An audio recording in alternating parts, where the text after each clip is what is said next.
Hello, everybody. How are you? Good evening. Guys, today in the class, eu vou corrigir a partir desse texto, tá? O primeiro exercício, que ele era para completar as frases, eu também já coloquei as respostas, eu vou estar mandando no material para vocês, tá? Mas como ele era simples, era só para completar as frases, eu não vou comentar ele aqui, né? Eu vou comentar primeiro os textos, que são mais importantes pro vestibular.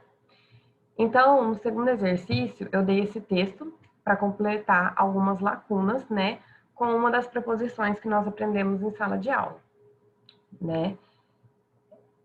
On, in, at, e to e for, ok? Então, aqui das nossas opções, a gente vai ver que a letra E é a que melhor se encaixa no texto. On, at e in, nessa ordem. Então, vamos voltar aqui. Lá na linha 17, né, que começa um pouco antes da linha 19, onde tem a primeira lacuna, ele vai estar falando, né, que numa vila eles começaram a ouvir histórias sobre soldados que estão de licença da guerra em casa. Então, isso de você dar um local aonde ele está tirando essa licença, né, que é em casa, nós vamos usar o on, né? Então fica soldier home on leave from the war, né? Lembrando que esse leave é de sair, de estar fora, tá? De licença nesse caso. Então, soldier home on leave from the war, ok? Lá na linha 24, começa falando que eles têm dinheiro, bolsas e bolsas de dinheiro. E os moradores da vila, né, eles sentavam aos seus pés para ouvir as histórias deles. Então, tá sendo muito específico, ó. Eles sentavam aos seus pés para ouvir suas histórias. Então, aos seus pés, lembra quando a gente quer falar um local muito específico, a gente usa o at. Então, vai ficar villagers sat at their feet to listen to their stories. Ok? E lá na última linha, né, eles estão falando, na verdade, na linha 32, eles começam a falar que os soldados, eles são muito fortes como leões por conta das injeções que eles ganhavam no exército. Então, nesse sentido da frase, ele deixou meio amplo, né? Eles ganhavam essas injeções no exército, mas não falou em qual exército, em qual parte do exército, em qual tipo de serviço do exército. Então, quando é um local que ele especificou, né, que é o exército, mas ele não foi tão específico como aos seus pés, na frase de cima. Então, nesse caso, a gente usa o in, tá? A preposition in. Então, fica essa sequência. On, in, on, at e in. Letter E. Letra E, tá, pessoal? No segundo texto, que é a questão 3, sobre prepositions, né? Temos um texto que ele é dividido em duas partes. Eu espero que vocês tenham lido. Depois vocês também me mandam qual que é o tema central desse texto. Eu lembro que eu falei para vocês que essa questão nem precisava ler o texto para ser respondida? Então, só que eu coloquei ela como um peguinha, porque tem duas prepositions que aparecem aqui e que nós não estudamos. Que é eu já até coloquei em vermelho para facilitar, que é towards e of, ok? Towards, ele vai fazer o mesmo sentido de to, né? É como se fosse uma preposição derivada de outra preposição. Então, aqui, towards está fazendo o mesmo papel de to, né? Está significando para, ok? Então, ele está falando que muita tecnologia e pesquisa, hoje em dia, está sendo direcionada para a redução de água, do consumo de água, certo? Então, towards está com essa função de para. Então, é preposition. Letter A, né, está correta. A letter B, nós temos uma preposição que estudamos, que é o on. Então, strain on the planet, ok? Então, on, a letter B, vocês iam ter certeza que ela era que ela estava certa, né? A letter C, como eu já deixei ali, é a que está faltando, a preposition. E a letter D, ela também tem of, que é uma preposition que a gente não estudou, mas ela é fácil de ser identificada. Na letter A, vocês vão ver que também tem o of, porém ele está junto de a lot of. A lot of. Quando a gente tem esse juntinho, ele vira um advérbio, né? Ele está representando quantidade. Então, junto com a lot, o of, ele vira muito. Então, muita tecnologia e pesquisa. Tá vendo? Ele vira um advérbio, ele não é mais uma preposition. Então, na letter D, ele já está como uma preposição. E o of de, na verdade, ele vira o nosso da, de, do, certo? Então, ali tá plundering of the words, ok? Então, da terra. Nesse caso também é uma preposition. E a letter C, nós temos, né, o modelinho mais comum, que não tem preposição. Na verdade, ela é terminada com um advérbio e o objeto da frase, né? Na verdade, vai ser um adjetivo. Então, tá falando que o mundo, ele está mudando muito rápido. The world is changing very fast. Então, the word é o sujeito, o pronome sujeito. Lembra? O subject pronoun. Ele é o nosso it. O is, ele vai ser a nossa matéria de hoje, que é o verbo to be. Então, ele é verbo. Change, ele está ali como ing, né? Present continuous. O mundo está mudando, né? Então, present continuous. Very fast. Então, temos um advérbio e um adjetivo, né? O mundo está mudando muito rápido. Então, a gente, de novo, tem um advérbio, very, e o fast como adjetivo, né? O mundo está mudando muito rápido. Então, nessa frase, a gente não encontra preposição, né? Então, a letter C é a frase incorreta, que não se encaixa, que não tem nenhuma preposição nessa frase. E é isso. E hoje, nós vamos começar, né, agora a nossa aula, nosso tema de hoje, que é o verbo to be. E eu começo com essa frase, que é inesquecível, todo mundo conhece, que é to be or not to be. Ser ou não ser, né? Eis a questão, literalmente. O verbo to be, gente, ele nada mais é que o verbo ser ou estar, no sentido de estado, né? Um estado da pessoa, como que ela está, né? Não no sentido de haver, de existir, né? Nesse caso, seria o verbo ser e estar, no sentido de como ela é e de como ela está, a pessoa. Então, to be or not to be. Ser ou não ser. O verbo to be, gente, ele é bem simples, mas ele pode enganar em muitas questões, porque as pessoas acabam trocando, principalmente quando a gente vai fazer uma interrogative sentence, tá? A gente às vezes acaba mudando com o present, simple present ou simple past e acaba trocando tudo, né? Porque é muita informação mesmo, é muita estrutura, né, de frase. Mas a gente vai aprender aqui para não esquecer e para vocês treinarem, tá? Então, o verbo to be, ele tem na affirmative sentence e interrogative sentence, ok? E na negative sentence. Então, na affirmative, né, quando eu quero afirmar que a pessoa é ou ela está, eu vou usar o I am, you are, he is, she is, it is, we are, you are e they are, ok? Então, eu tenho que eu sou, estou, você é, está, ele é, está, ela é, está, ele ou ela está, é ou está para coisa, né? E nós estamos, ou somos, vocês estão, ou vocês são, e eles são, ou eles estão, ok?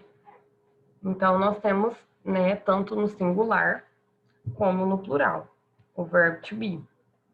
E lembrando sempre que as três pessoas, né, do singular, he, she e it, elas vão vir acompanhadas pelo is e não pelo are. E o I, que é o diferentão, né, da estrutura, que ele é I am, just that. Interrogative sentence, eu sempre coloco na minha cabeça que eu vou inverter o afirmativo. Então, se eu quero perguntar, eu inverto. Então, eu vou ter o am I, are you, is he, is she, is it, are we, are you e are they. Também temos singular e plural. Lembrando que a gente vai inverter, né, o is e o are para o começo. Então, a gente sempre vai ter, vamos por are you okay? Are you okay? E aí, se vocês querem responder, vocês podem responder como yes, I am. No, I'm not. Ok? Ou posso falar yes, I'm fine, I'm good. Se vocês forem responder só o yes, I am, vocês têm que falar yes, I am. Não posso falar yes, I'm, que é a forma contraída que eu vou ensinar logo em seguida. Por quê? Senão, para eles, vão ficar um sentido assim, I'm o quê? Você tá bem, não tá? Né? Então, fica meio que a frase jogada no ar, quando eu falo yes, I'm. É completamente incorreta. Então, o correto é, se eu quero dar uma resposta curta, uma resposta direta, eu vou falar yes, I am. Just that. Are you okay? Yes, I am. Ou yes, I'm not. Aí sim eu uso a forma contraída com o not, né? Porque aí eu tô falando que eu não estou bem, então não fica a frase jogada no ar. Então, I'm not, I'm fine, I'm good, I'm sad. Ok? E para negative sentence, eu vou usar o I am not, you are not, he is not, she is not, it is not, we are not, you are not e they are not, ok? E aí nós temos a forma contraída, tanto para affirmative sentence quanto para negative sentence. Lembrando que na interrogative nós não contraímos, tá? Nós usamos o verbo to be da forma que ele é. Então, na affirmative sentence, para I am, eu posso usar o I'm, you are, you, your, he is, his, she's, it's, we're, your e their, ok? Na negative, eu vou usar o I'm not, you aren't, he isn't, she isn't, it isn't, we aren't, you aren't, they aren't. Lembrando que na negativa, eu também posso usar, no caso do you, do he, do she, do it, tirando o I'm not, eu posso usar ele também da forma contraída, que eu uso no afirmativo, e acrescentar o not no final.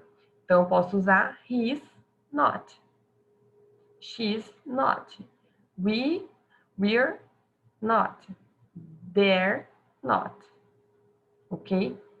Então, eu posso usar as duas formas na negative. Então, vocês vão encontrar muito contração, é muito difícil encontrar o verbo to be certinho, como I am, you are. Então, vocês sempre vão dar de cara com contração. Então, é muito importante decorar dessa forma como que o verbo to be vai aparecer para vocês. E lembra da mesma forma que eu falei, que agora vocês vão precisar saber todos os sujeitos que nós aprendemos anteriormente para conseguir entender a estrutura do verbo to be. Lembra que eu sempre fiquei assim, lembra como que o sujeito, onde que o sujeito se encaixa na frase, se é no final, se é no começo, qual tipo de sujeito que ele é, se ele é possessivo, se ele é reflexivo, se ele é objeto. É muito importante agora, porque agora as frases vão ficar um pouquinho mais complexas e vocês vão conseguir montar frases, né? Então, o to be né? Ele vai ter frases na afirmative, na interrogative e na negative.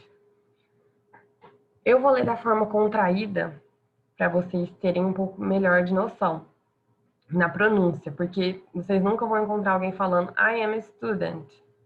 I am a student. É muito, né, culto, assim, muito correto. Normalmente eles vão falar I'm a student, I'm a student.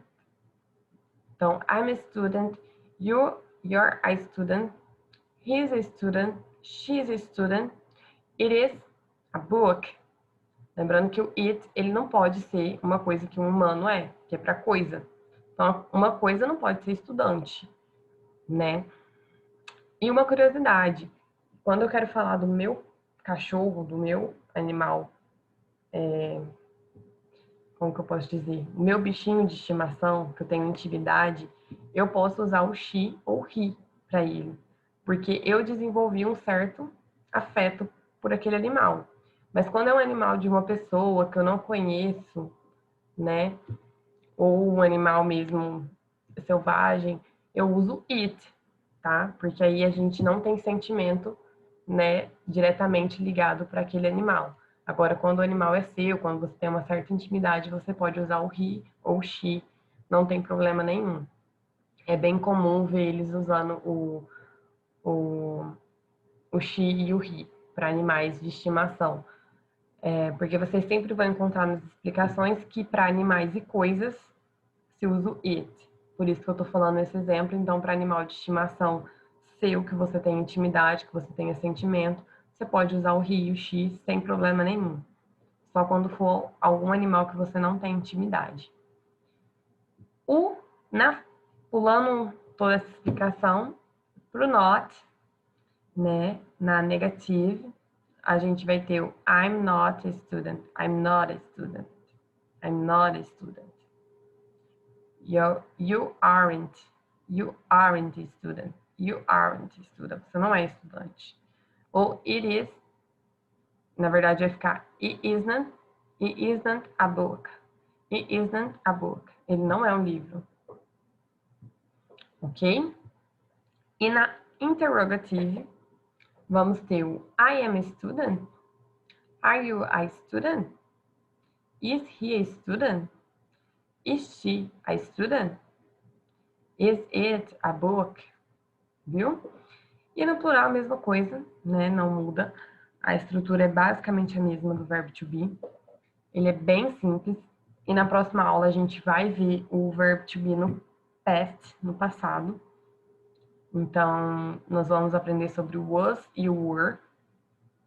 Nesse caso, nós estamos aprendendo o verbo to be no present, no presente.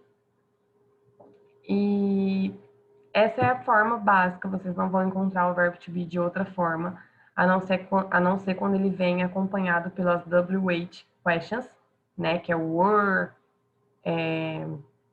what, então, who, how. Então, se vier com alguma dessas WH questions, que nós vamos aprender também, eu vou passar para vocês depois mais detalhado, é a única forma que vai vir antes na question. Então, pode ser que ele pergunte, vamos supor, who are you who are you a student? Você que é estudante, né, no caso. Não ficou muito bem formulada a frase, mas dá para encaixar. Então, pode ser que venha uma WH questions antes do verbo to be na interrogative sense. Ok? E agora nós vamos para homework. Né? É exercício de fixação esse, também é para vocês completarem com o verbo to be. Então, vai completar com am, are, or is, ok? Então, fiquem atentos ao pronoun, ao subject pronoun, que tem na frase para vocês conseguirem completar. E a question 10, que são 10, ela tem uma WH question. Então, aí vocês veem certinho como que vai encaixar se é o are, se é o is, se é o am, ok? E a question 2, na verdade, que aquele exercício lá é o primeiro, eles são várias frases. É um texto, né, da Unifor, do Ceará, de 2006. E bem no comecinho do texto, tá faltando um to be. Então tá ali, ó, Feline Ashman, né, é o nome da... Não posso falar, senão eu vou dar spoiler do tema. Então vocês descubram aí, tentam me falar o que tá falando o texto também. Tá faltando um to be bem no comecinho do texto. Então, precisa ler pelo menos essa primeira parágrafo para vocês poderem responder a question 2. Na verdade, eu coloquei ali número 1, mas é a 2. Então, ele está pedindo para vocês colocarem qual verbo to be que se encaixa, né, com esse comecinho ali. Então, ali temos 4 opções do que aprendemos hoje e vocês têm que completar com a que se encaixa no texto, certo? Então, tá vendo que a questão em si, ela te economiza mais 2 parágrafos. Você não tem que gastar tanto inglês, tanta interpretação. Tem que ler basicamente o primeiro parágrafo e você consegue responder a questão. Então, mais uma vez que eu falei, sempre tentem ler primeiro a questão para depois se matarem lendo o texto no vestibular, porque às vezes fica muito cansativo, né? Então, nessa questão, é basicamente o primeiro parágrafo. Ali, a primeira linha, na verdade, já responde a questão. E é isso, pessoal. O verbo to be é very simple, é bem tranquilo. E a gente vai trabalhar mais frases, mais fórmulas, mais formulação de frase, né? E aí vocês vão me mandando qual que são o tema do texto, para ver se vocês estão conseguindo fazer a parte de interpretação também. Não precisa traduzir o texto, é saber se vocês conseguem pegar a ideia central dele, tá? Isso já é muito importante. E é isso, pessoal. Muito obrigada. Eu fico aguardando vocês me mandarem os exercícios. E até a próxima. Bye, bye!